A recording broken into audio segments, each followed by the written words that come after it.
Germans held Monte Castello.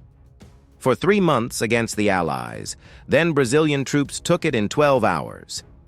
At 6 a.m. on February 21, 1945, Brazilian artillery opened fire on Monte Castello. For 1 hour, shells rained down on the German positions dug into the 977-meter peak in the northern Apennines. At 7 a.m., the barrage lifted. 3 battalions of Brazilian infantry, the Uzeda, the Franklin, and the Ciseno Sarmento, began their advance up the mountain through snow, mud, and the remains of previous failed attacks. By 5:30 p.m. that same day, the Brazilian flag flew from the summit. Monte Castello, which had resisted 6 Allied attacks over 3 months, which had cost the Allies hundreds of casualties, which American and British commanders had declared too well defended to take without massive losses, had fallen to Brazilian troops in 12 hours of continuous combat. This was not the first time the Allies had tried to take Monte Castello. It was the 6th. The first 5 attacks, launched between November 24, 1944 and December 12, 1944, had all failed. American troops tried, British troops tried, Brazilian troops tried twice. Every attempt was repulsed by German defenders who had turned the mountain into a fortress. Bunkers carved into rock, machine gun positions covering every approach, artillery pre-registered on every likely attack route, minefields, barbed wire, and weather cold enough to freeze weapons, immobilize vehicles, and kill men who stayed outside too long. The Germans defending Monte Castello were not ordinary soldiers. They were veterans of the Eastern Front, survivors of Stalingrad, of Kursk, of years of combat in Russia. They knew how to defend, they knew how to kill, and they knew that as long as they held Monte Castello, the Allied advance toward Bologna was blocked. The mountain controlled Route 64, the main road from Pistoia to Bologna. Whoever held Monte Castello controlled the road. Whoever controlled the road controlled the advance. The Germans intended to hold it through the winter, then counterattack in spring. The Brazilians intended to take it. One side would get what they wanted. Can troops who'd never seen snow take a mountain defended by veterans of Stalingrad? Can 12 hours accomplish what 3 months couldn't? Please like this video to see how the Brazilians did it. Subscribe for more FEB stories, and let's go back to November 1944, when Brazilian soldiers first saw Monte Castello and understood what they were being asked to do. The Força Expedicionária Brasileira, Brazilian Expeditionary Force, known as the FEB, arrived in Italy in July 1944. The force consisted of approximately 25,134 men organized as the 1st Expeditionary Infantry Division under the command of General João Batista Mascarenhas de Moraes. Most of these men had never been in combat. Most had never left Brazil. Most had never seen temperatures below freezing. They were being sent to fight in the Italian Alps in winter against an enemy that had been fighting for 5 years. The FEB was attached to the U.S. Fifth Army's IV Corps. Their sector was the northern Apennines, the mountain range running down the spine of Italy. This was considered a quiet sector by Fifth Army standards, which meant that instead of constant large-scale offensives, there were only constant small-scale attacks, patrol actions, and positional warfare in terrain that favored defenders enormously. The Americans and British viewed the Apennines as a holding action, keep the Germans busy here so they can't reinforce other sectors. The strategic focus was elsewhere, but someone still had to fight in the mountains. That someone was now partially Brazilian. Monte Castello sits at 977 meters altitude in the northern Apennines, roughly 61 kilometers southwest of Bologna. It's not an isolated peak. It's part of a defensive complex including Monte Belvedere, Monte della Torraca, and several other high points that the Germans had fortified into an interlocking network. From Monte Castello's summit, German observers could see every approach for kilometers. They could call artillery fire on any movement. They had prepared the defenses during months of occupation. Bunkers were dug into solid rock. Firing positions were camouflaged. Supply routes were protected. The mountain was a fortress. The German force defending Monte Castello was the 232nd Infantry Division under General Eckhard von Gablenz. Gablenz was a veteran of Stalingrad. He'd fought in the ruins of that city and survived. His division consisted of approximately 9,000 men, many of them also veterans from the Eastern Front. These were not the elite troops Germany had fielded in 1939-1941, but they were experienced, well-led, and fighting from prepared defensive positions in terrain that gave them every advantage. The Germans called Monte Castello and the surrounding peaks Winterstellung, winter position. They intended to hold it all winter, then use it as a base for spring counterattacks. The first Allied attack on Monte Castello began on November 24, 1944. U.S. Task Force 45, supported by Brazilian 3rd Battalion of the 6th Infantry Regiment and the Brazilian Reconnaissance Squadron, attacked Monte Belvedere and Monte Castello simultaneously. The attack initially succeeded. U.S. troops reached the crest of Monte Castello after taking Monte Belvedere, but the Germans counterattacked with forces from the 232nd Infantry Division. They retook Monte Castello within hours. The Allies held Monte Belvedere but were pushed off Castello. Casualty figures weren't recorded precisely for this first attack, but losses were significant enough that further immediate attacks were canceled. Understanding what these attacks meant requires understanding the conditions. The northern Apennines in November-February are brutal. Temperatures dropped to 20 degrees, 4 degrees regularly. Snow fell continuously. When it wasn't snowing, it was raining, turning the ground into freezing mud that sucked at boots and immobilized vehicles. The Brazilian soldiers, most from tropical or subtropical regions of Brazil, had never experienced cold like this. Many had never seen snow before arriving in Italy. Their uniforms were inadequate. They'd been issued standard U.S. Army uniforms designed for temperate climates, not alpine winter. Soldiers stuffed newspapers inside their uniforms for insulation. They wrapped their feet in whatever cloth they could find. Frostbite was common. Trench foot, caused by feet staying wet and cold for days, disabled men as effectively as German bullets. The terrain itself was an enemy. Monte Castello's approaches were steep, rocky, and exposed. There was no cover. Trees that might have provided concealment had been destroyed by previous artillery fire or deliberately cleared by German engineers to create killing zones. Any movement during daylight was immediately visible to German observers and targeted by artillery or machine guns. Night movement was marginally safer but incredibly difficult. Soldiers couldn't use lights for fear of drawing fire, so they stumbled through snow and mud in darkness, often getting lost, sometimes falling into ravines or minefields. Food was inadequate. Supply lines in mountains are always difficult. Winter weather made them nearly impossible. Mules, the primary method of transporting supplies to forward positions, struggled through snow.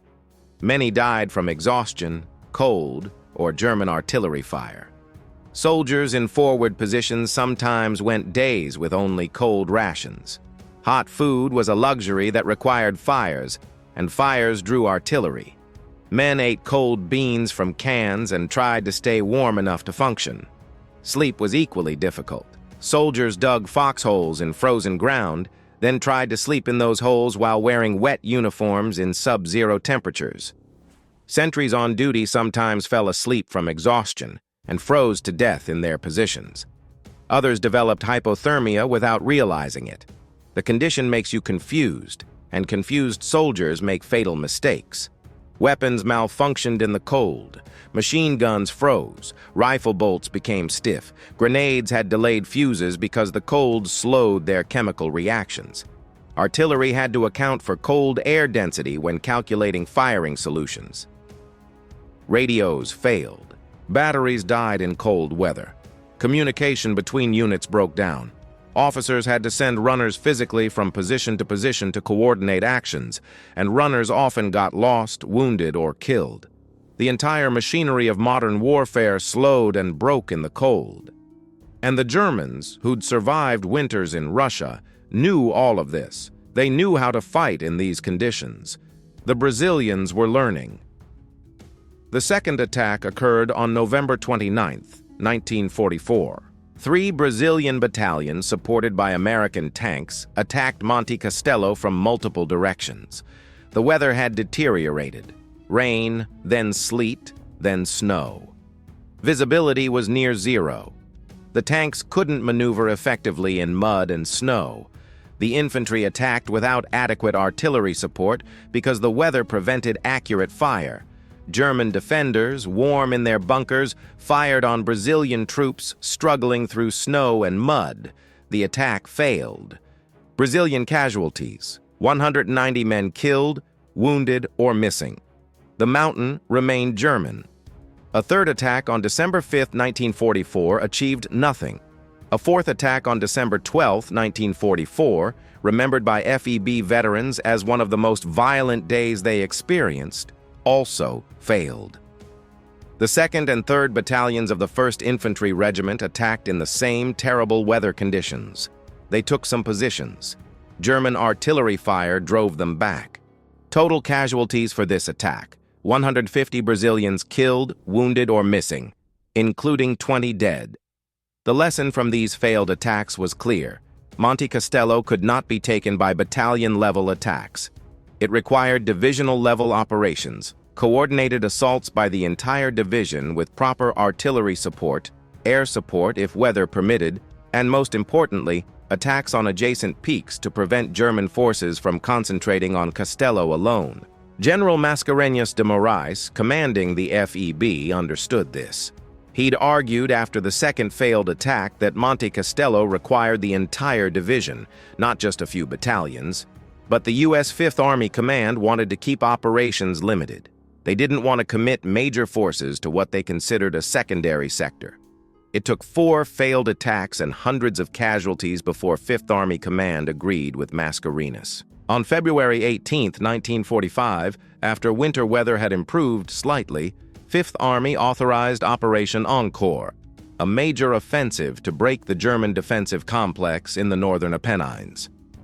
Monte Castello would be attacked again, this time properly. Operation Encore involved coordinated assaults by the FEB and the U.S. 10th Mountain Division, an elite unit trained specifically for mountain warfare. The Americans would attack Monte della Torraca, protecting the Brazilian left flank. The Brazilians would attack Monte Castello with their full division.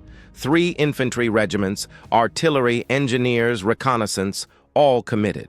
The plan called for the 10th Mountain Division to take Monte della Torraca by 5:00 p.m. on February 21st. The Brazilians would take Monte Castello by 6:00 p.m., 1 hour later, after the Americans had secured the flank. On February 20th, 1945, Brazilian troops moved into their attack positions. The Uzeda Battalion would advance on the right. The Franklin Battalion would attack frontally. The Cesano Sarmento Mountain Battalion would support from positions they'd occupied during night infiltration. Engineers would clear mines and obstacles. Artillery, commanded by General Cordero de Farias, would provide continuous fire support. Every element of the 1st Expeditionary Infantry Division was involved. This was not a limited battalion attack. This was the full weight of Brazilian combat power applied to one objective. At 6:00 a.m., on February 21, 1945, Brazilian artillery opened the bombardment. For 1 hour, shells fell on Monte Castello's summit and approaches. The barrage was perfect, according to post-battle reports. It suppressed German defensive fire, destroyed obstacles, and demoralized defenders who'd been told they were safe in their bunkers. At 7 a.m., the barrage shifted forward. The infantry advanced. The Franklin Battalion attacked frontally up the main approach to Monte Castello. This was the same route previous attacks had used.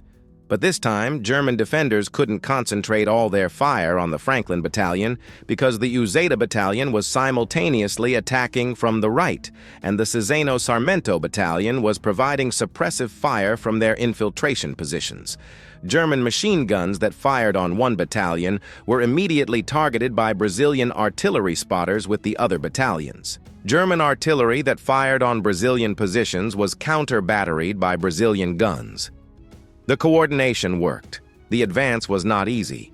Snow covered the ground. Mud underneath the snow made footing treacherous. German defenders who weren't suppressed by artillery fired continuously. Machine gun fire killed and wounded Brazilian soldiers throughout the day. Minefields slowed the advance. Engineers cleared paths, but clearing paths under fire is slow, dangerous work.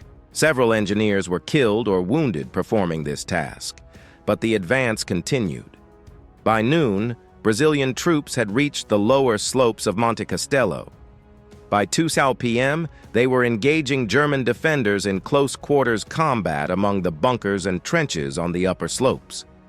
At 5:30 p.m., 11.5 hours after the artillery barrage began, the 1st Battalion of the Franklin Regiment reached the summit of Monte Castello. They fought the remaining German defenders in hand-to-hand combat. Grenades, rifle fire at point-blank range, bayonets. The fighting was brutal and personal. By 5:45 p.m., the summit was clear. German survivors retreated down the far slope. The Brazilian flag was raised. Monte Castello belonged to Brazil. Meanwhile, the U.S. 10th Mountain Division had been attacking Monte della Torraca. According to the plan, they were supposed to take it by 5 p.m. They didn't. The Americans encountered the same fierce German resistance the Brazilians faced. The 10th Mountain Division wouldn't secure Monte della Torraca until that night, hours after the Brazilians had taken Monte Castello. 4th Corps had been confident Monte Castello wouldn't fall before della Torraca. They were wrong. The Brazilians had accomplished their mission ahead of schedule despite attacking what was arguably the more difficult objective. The cost was significant. Brazilian casualties for the February 21st assault: 103 killed, wounded, or missing. Total Brazilian casualties for the entire Monte Castello campaign from November 1944 through February 1945: 478 men. Most of those casualties occurred in the failed November and December attacks. The February 21st attack, despite being successful, had a lower casualty rate than previous attempts because it was properly planned, properly supported, and properly executed. The Germans evacuated their defensive positions around Monte Castello during the night of February 21st, 22nd. The entire defensive complex they'd held for months was now compromised.